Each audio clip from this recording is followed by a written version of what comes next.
I'ma keep winning, winning. I'ma keep winning, winning. Ooh. I'ma keep winning, winning. You can try to save yourself, but you only.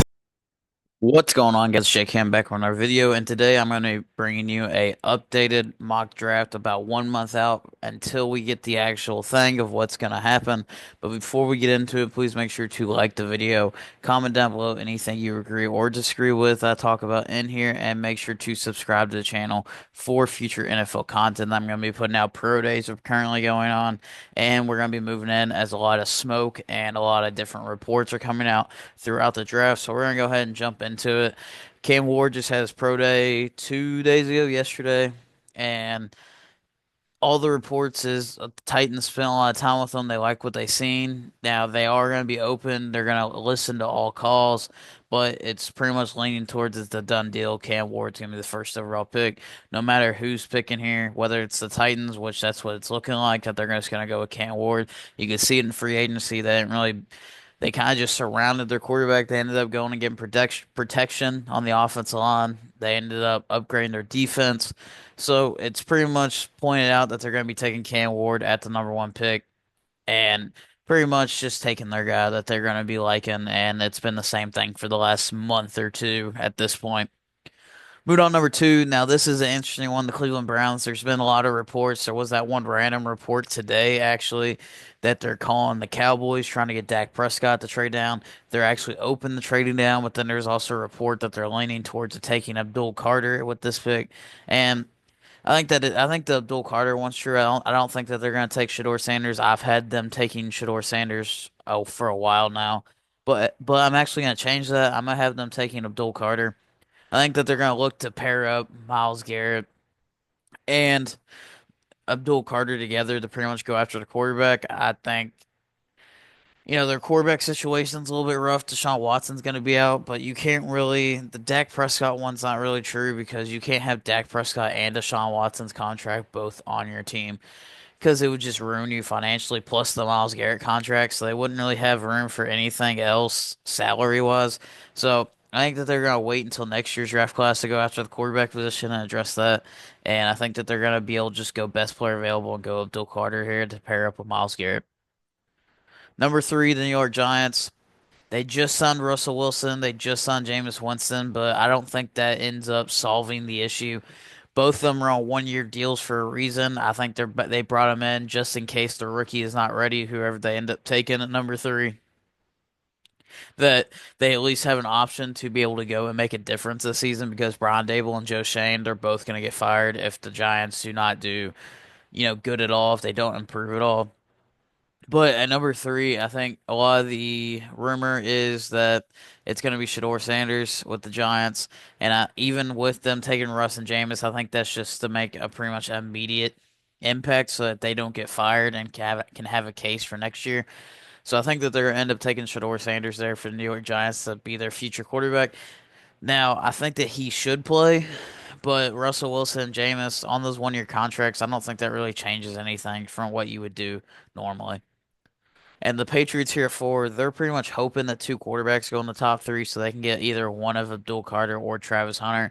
Whichever one's there on the board is the one that they're going to end up taking. They just signed Stephon Diggs, but I think that they're going to go out and they address a lot of the defensive line. And I think that they're going to go and attack protection in the second round. So then they're going to go ahead and draft Travis Hunter here, who's still left on the board. Kind of going quick through these because this is going to be the top four most likely and it just depends what order they end up going in. Travis Hunter could play defense or offense for him. I think this is one of the rare teams where he would actually have a chance to play both ways. But I think he's going to be more of a receiver for the New England Patriots. He could be rated as the top receiver in this class compared to some of the other ones that are kind of falling on boards a little bit. But, they need weapons for Drake May to be able to help support him. That's their main focus right now. The Jaguars, this is the most chalk pick of the entire mock drafts in this offseason, pretty much. Everybody has them taking Mason Graham, and if you look at what they did in free agency, they didn't really go out and address the interior. They address other areas of their team. So this doesn't really change at all. This has been the most chalk pick for the last entire offseason pretty much. And so Mason Graham's still there on the board. The Jaguars need interior defensive line help. They need to be able to help out Josh Allen and Trayvon Walker. And Mason Graham's pretty much the guy that's going to come in, wreak havoc. He's a little bit undersized, so maybe that's a little bit of an issue some teams, could have with him. But if you put on the tape, it makes no difference for him. He has an immediate impact on whatever team he goes to. He's a game record, both getting after the quarterback and being on the run defense. So whichever one he needs to do, he does a great job of at Michigan. Now, six, the Raiders. I think this is really where the draft starts at this point. I know that sounds weird with such a weaker draft class and this being the sixth pick, but I would not be shocked. Ashton Genty's kind of became the chalk pick here for the Raiders, but I would not be shocked, and I'm saying this now a month out, if Pete Carroll, which has happened in the past, he falls in love with some defensive guy at the top of this draft and he ends up shocking a lot of people and taking him. He did it for years in Seattle, even though he was later in the first round. Jordan Brooks, he took as a surprise pick, and he did it several times throughout his career in Seattle. So one guy I'm gonna say that would not be shocked if he went number six here over Genty is Jalen Walker, the linebacker slash edge rusher from Georgia. I would not be shocked at all if Pete Carroll fell in love with him as an athlete, as a player, his versatility to play multiple positions on the defensive side, things that Pete Carroll ends up loving and them taking him here.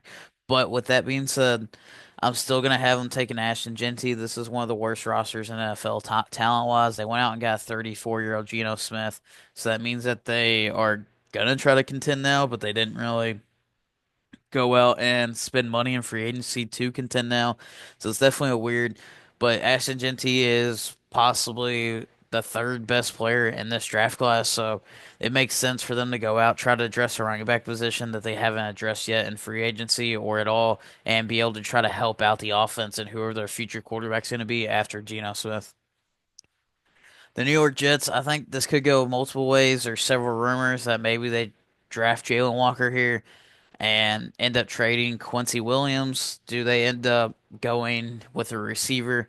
I think the two options that they have right now with the Jets at seven, it's either Armand Membu or it's Tyler Warren. It's one of those two picks. It's either the tight end prospect or it's the tackle. And as of right now, I think with Aaron Glenn's background in Detroit, where he came from, how they were successful, I think that he would go right here at the offensive tackle spot. They need a right tackle to be able to complete their young offensive line. They have four of the five positions. I think Membu would fit in very well there. He would be the fifth piece of the offensive line. He comes in, he's very athletic. He's only ever played right tackle at Missouri. He would come in and play right tackle almost immediately, and that would just be a great fit for them to be able to establish the run. I think that's what they're going to try to do with Justin Fields there now and that whole offensive scheme. They're going to be a run first team. And how do you do that? You upgrade the offensive line to be a run first scheme. The Cowboys did it for many years. They had one of the best offensive lines. Didn't matter what running back they had, they were able to run it down your throat. The Carolina Panthers here at number eight. There's been a lot of steam. I think it's defensive side. It could be Ted McMillan here, but a lot of the NFL sources say that a lot of the league's down on Ted McMillan, that he's kind of in that 12 to 17 area. He's not really a top 10 guy, is what a lot of teams see him as. So I think the Panthers definitely do need a defensive pick. They upgrade the secondary a lot. I think a guy that has risen up a lot of boards that a lot of the NFL insiders are having going early is Jalen Walker. I think he's going to upgrade that Panthers defense. Jalen Walker, he could play. He played linebacker. He played half and half with edge, and he was pretty effective with both. Now he can be better. He's a little bit raw talent as our edge rusher, but the Panthers just overall need a better defense and need a more talented defense because the defense lost them a lot of games. They had one of the worst defenses in the NFL, possibly, and I will say probably the worst in a defense in the NFL. So they really just need to help out Bryce Young, and they ended up bringing back Adam Thielen. Now, I still think they're going to go receiver or a weapon in the second round, whether it's tight end. I know they have Tommy Tremble, but they could still upgrade at that position. So I think they're going to end up going Jalen Walker to try to upgrade their defense.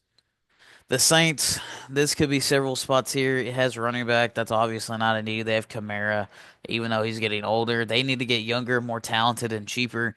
And I think Trevor Penning hasn't really worked out for them. I think that they could end up potentially moving on from him here soon, possibly next year. I think you go ahead and get his replacement. I'm not a big fan of Will Campbell, but I think he fits in well here with the Saints, a guy that could potentially play guard. I don't think that he's going to be successful at guard, but this is somebody that you could end up moving over once you move on from Trevor Penning next year. And you have Talisa Fuaga, who you took last year on the other side, so you go ahead and get your tackle dynamic.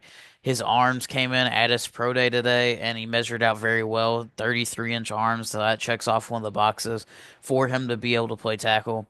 And I think he started 3 years at LSU, and he did it at a high level, even though I don't think he's the best tackle in the draft. I would take Membu, Kelvin Banks, or one of the others. But a lot of NFL teams see him as the best tackle, so I'm going with what I think will happen. Number 10, the Bears, they're kind of hoping that you would get Ashton Jeanty here. They need a running back to be able to upgrade their team. Like Ben Johnson sees what he did with Jahmyr Gibbs, David Montgomery, and he would love to do that in Chicago. They already upgraded their offensive line. They went out and signed Drew Dalmore. They ended up trading for Joe Thuney. So a sneaky pick here would be edge rusher. It could be a Marion Hampton with Genty off the board. They could end up moving up. But a sneaky pick here that I'm going to end up actually having is Tyler Warren. I know they have Cole Kmet, but if you look at what Ben Johnson did in Detroit, he ran a lot of two tight end sets. He ran a lot of Sam Laporta and Brock Wright in there in Detroit. And I think that he could do that same thing here on a higher level with Tyler Warren and being able to do that with Cole Kmet, having both of them on the field and being able to have DJ Moore and Rome Odunze, you could end up going running back in the second round and getting a very similar player to Marion Hampton. You could end up getting a Travion Henderson. They have two second round picks. So I think you target running back there at the early part of the second round, and you go ahead and you upgrade with Tyler Warren here at number 10. The San Francisco 49ers, I think they lost a whole lot in the secondary and on their defense. So it could be offensive line here, but I think there's a lot of depth in the second round with offensive line that you can wait a little bit to be able to take that. I think that they would look at corner. It could be Jahdae Barron. Several teams see him as their top corner, but I'm still going to go with Will Johnson. I think Robert Saleh, their defensive coordinator now, former New York Jets head coach.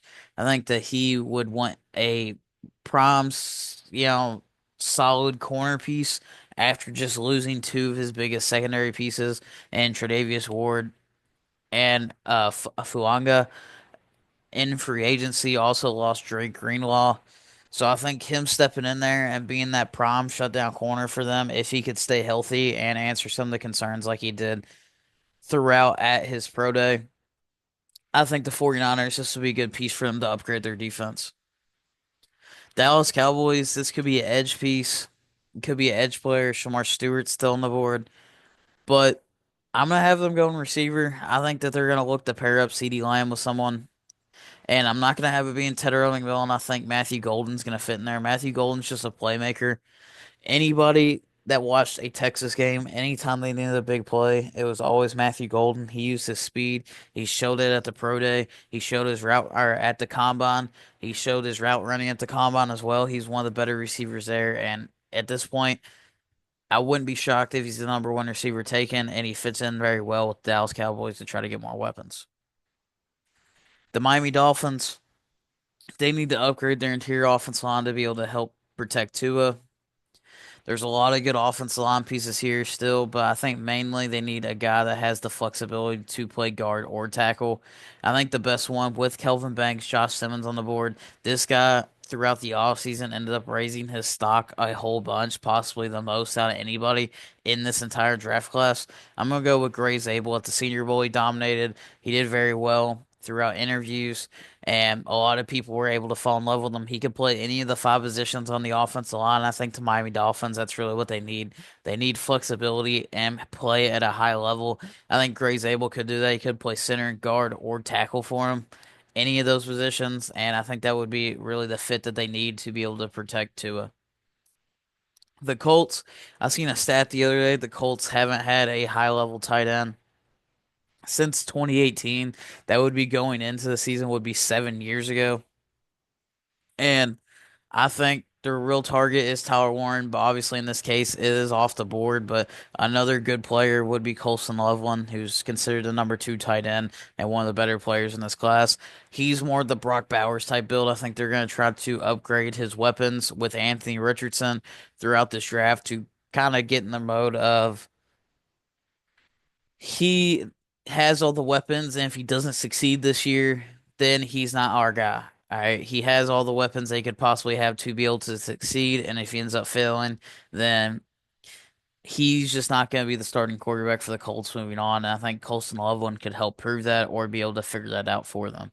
They did lose a lot in offensive line, but like I've said with a couple of these other teams, you could address that later in the draft. The Atlanta Falcons, they need defensive help. They ended up getting rid of some of their better defensive players and Grady Jarrett, their interior defense line, but I still think they're going to go with more of the iconic pick and go with an edge player and a guy that ended up rising up a lot of boards and has all the high upside compared to some of the other guys is Shamar Stewart. I think that they're going to see the athleticness and the athletic freak that he ended up showing off at the combine, and they've done that on the offensive side the last couple of years. They drafted Bijan, they drafted Kyle Pitts, they drafted Drake London.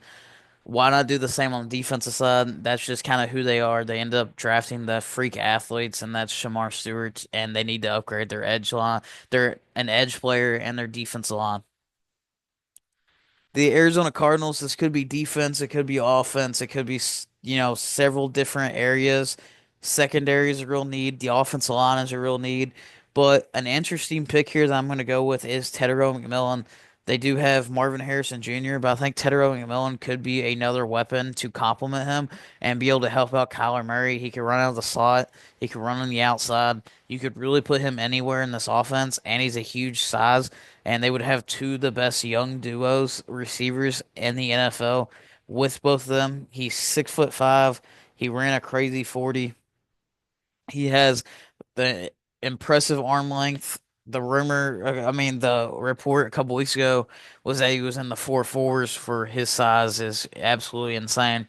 So I think he to the Cardinals would be a great fit to be able to pair him up and get Kyler Murray the weapons that he really hasn't had while he's been in Arizona. Number 17, the Bengals. They just signed Jamar Chase and T. Higgins. I don't think they're going to address the offense side of the ball. Their defense was one of the worst in the NFL last year, and they lost a lot of their pieces. They're trying to re-sign Trey Henderson. I think somebody that's going to be a good piece alongside Trey Henderson is one of the most productive players in college football last year. He had the most tackles for loss. He had the most sacks last year in college football, and that's Mike Green. I love Mike Green. He's a great athlete. And I really do think that he would be a great piece alongside Trey Henderson to upgrade this Bengals defense. So moving on to the Seattle Seahawks here. Looking at the Seattle Seahawks, they definitely do need their interior offensive line. A lot of people thought with them going out and getting Sam Darnold, this is kind of the same issue they had with the Vikings. That a lot of people thought that they would go out and sign some of the offensive pieces, maybe a Josh Myers for the interior, but they didn't really do that. So that kind of points to them being able to address it here in the draft. Some of the key guys, I think that their main target would be Gray Zabel, but he's off the board here. So I'm gonna go with one of my favorite offensive linemen in this class. In interior pieces for guard is Tyler Booker. I think he has the highest floor out of anybody in this class, especially the offensive lineman. He's going to be a very good pro no matter what, and I think they could end up turning him into a multiple all-pro type player. And he has the most explosiveness out of any of the offensive linemen in this class. The Tampa Bay Buccaneers, this is one of the picks that's going to be the same for pretty much everybody. Jahad Campbell, they've been looking for their Devin White replacement ever since he fell off. They just signed Levante David. They ended up getting Chris Godwin and all their weapons back. So their big hole is linebacker. And Jahad Campbell, he showed off his athleticness at the combine. And he was able to show in a lot of his tape how good of a linebacker he truly is. And prove that he's a first round talent. And it's really just a need that they're able to fill right here with the Tampa Bay Buccaneers. The Denver Broncos, they're looking to help out Bo Nix. They ended up signing Evan Engram. So looking at this, they really need a running back still. They could go receiver, but a lot of the receivers are off the board. I think running back Amarion Hampton here. With Amarion Hampton, he is very similar to Ashton Genty. He's a big back, actually. He's a lot bigger. He plays more physical. And I think the difference between him and Genty is a lot more similar than what people think, and it's a lot closer than what people think. And I think the Denver Broncos are really going to be looking to upgrade and help out Bo Nix, and what they do that by getting a dominant run game and a guy that they can put all over the place in Sean Payton's offense. The Pittsburgh Steelers, they still waiting on Aaron Rodgers' decision. I think that they're going to go with Aaron Rodgers for this next year, but I think that doesn't stop them from picking up their future quarterback.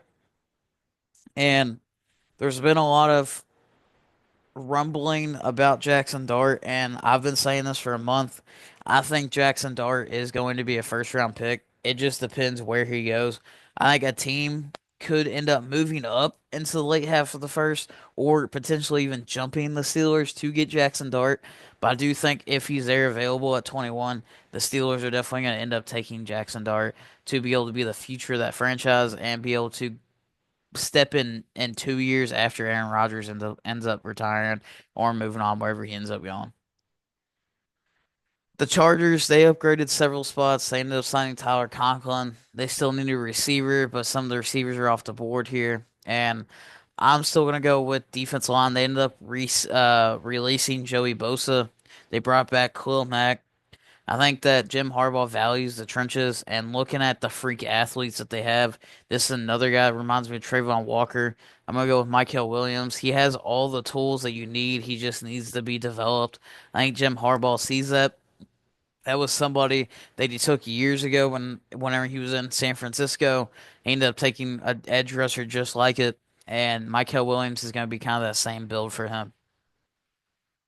The Packers, are they going to move on from Jair Alexander? It's still to kind of be proven, but Jahdae Barron's still on the board here. He has great ball skills. He has great speed. He showed it at the combine. And with that great ball skills, they really do need a corner. They could end up going edge, but they're just going to take the best corner on the board and move on with their day to be able to replace Jair Alexander. The Minnesota Vikings, they still need secondary help.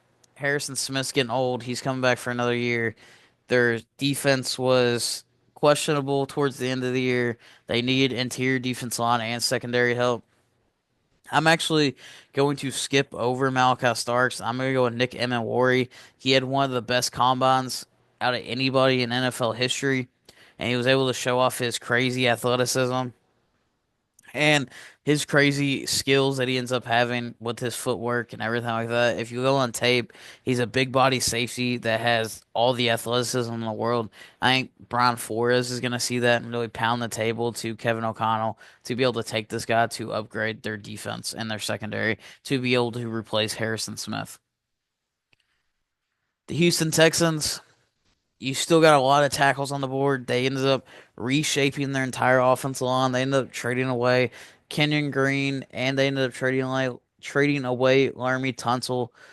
Their offensive line let up a ton of sacks and a ton of pressures for CJ Stroud last year. I think here they're going to end up going with Kelvin Banks. I think Kelvin Banks is the best tackle in this class, and I think he has the highest upside of any of the tackles. So if you're taking a tackle in the first round, I think you're going to be drafting for the highest upside, and I think that's there with Kelvin Banks. He was a multi-year starter at Texas. Pretty much the same thing as Will Campbell, but just at Texas, I just think he's a better run blocker and a better all-around tackle than Will Campbell, and I preferably like Kelvin Banks better. So I think the Texans are definitely going to be trying to reshape their offensive line here to protect CJ Stroud after letting go of a couple of key pieces. The Los Angeles Rams, never signed no Bloom back. They still have a hole at tackle, and I think they're going to look at that. Josh Simmons is a guy. If he never got hurt, he could have been the number one tackle off the board in this class, and I think they're going to see that. Recognize that Matthew Stafford's old. He's about in his mid 30s. He doesn't have that much time left. So this could be a sneaky Jackson Dart pick if he's on the board or if they want to move up for him. But Josh Simmons, I think they're going to look to protect him and go quarterback later in the draft. And I think he steps in and he's a great contribution and a day one starter for him to be able to protect Matthew Stafford. The Ravens, they still have Malachi Starks here on the board, and I think they're going to take him and pair him with Kyle Hamilton. It's the same thing that happened. Kyle Hamilton just kind of fell into their laps years ago, and I think that's the same thing here with Malachi Starks. Malachi Starks just kind of falls into their lap, and they end up buffing up their secondary. Detroit Lions, they need interior defensive line help. They also need another edge player. So James Pierce could be an option. They also need to replace Kevin Zeitler, who ended up signing on a 1-year deal and going to the Tennessee Titans, actually. But I think they're going to go with that defensive line and try to beef it up to be able to help out their edge presence. I think Walter Nolan still be on the board. This is a guy that could do both. He could go after the quarterback and be a run stopper. He's a crazy athlete, and that's pretty much what you're looking for in this draft. It's pretty much all upside players, and that's exactly what Walter Nolan is. The Commanders, this was a hard pick as well because a lot of the places that they need have been kind of already picked through. They ended up trading for Debo. So do they go with another wide receiver to try to help out Jaden Daniels? But I think after them getting rid of Jonathan Allen and having to pretty much release him and let him sign with the Vikings, I think that they're going to look to attack the interior defense line. I think that's Kenneth Grant. Kenneth Grant is another great interior defensive piece that played alongside Mason Graham, and he was able to be highly effective in several different key elements on the football field for that Michigan team. And I think that he can end up upgrading, being a run stopper, and helping out the Commanders that were one of the worst rush defenses in the NFL last year. The Buffalo Bills, I think that they could look at weapons, somebody that's going to come in and affect them immediately. They do need corner. They have one of the worst secondaries, and they ended up losing a couple pieces. But in this situation, I think Emeka Egbuka being on the board would be a great fit in Buffalo for Josh Allen, a guy that can make a lot of plays after the catch and to be able to step in and have that immediate impact. With Emeka Egbuka, you know exactly the type of guy that you're going to get. I think that's the 3 receivers that are going to go in the first round. I think Luther Burton's going to fall down a little bit. And I think a lot of NFL teams are going to prefer Emeka Egbuka over Luther Burton. The Chiefs, they had to get rid of Joe Thuney. They ended up keeping Trey Smith, so they still have a need at tackle, even though they ended up signing someone on a cheaper deal. I think they see Josh Connerly falling down still on the board a little bit, and they pretty much are going to draft him to play immediate left tackle and to be able to kind of mold him in who they want to be able to protect Patrick Mahomes after the Super Bowl. If you look at the Super Bowl, he was constantly pressured, constantly sacked, so they definitely are going to end up going like they did a couple years ago after the Tampa Bay Buccaneers Super Bowl and attacked the offense line heavy where they went out and signed Joe Thuney and a couple of those guys. So they're going to do that here by drafting Josh Connerly. And the last pick in this first round, the Eagles, they need an edge rusher. They end up losing Josh Sweat in free agency, and Bryce Huff hasn't really worked out for them. So they end up getting one of the most talented players in this draft. Now, there are character concerns, but James Pierce Jr. would be another guy that's just, it was a crazy athlete at the combine. He has high production for his 2 years in the SEC. And he could come in and be a great fit there for the Philadelphia Eagles almost immediately to come in, kind of similar to what they've had. They just kind of let the draft come to them and end up taking the best player on the board. So without a month out from the into the NFL draft, this is about what I think is going to happen. This is my predictions for this point. Now all this can change for another month. There's a lot more rumors to end up coming out and constantly coming out to be able to change how we think is what is going to happen with the NFL draft. So we'll see here in about a month what's going to end up happening. But here's a recap. Please make sure to like the video, comment down below anything you agreed or disagree with that I talked about in here, and make sure to subscribe to the channel for future NFL content that I'm going to be putting out. And thanks for watching. Yeah, feel like John Morant, need a triple-double, told him check the stats, yeah, I got a couple, I don't drop the ball, now I never fumble, I'm the MVP, now I feel like Russell, feel like John Morant, need a triple-double,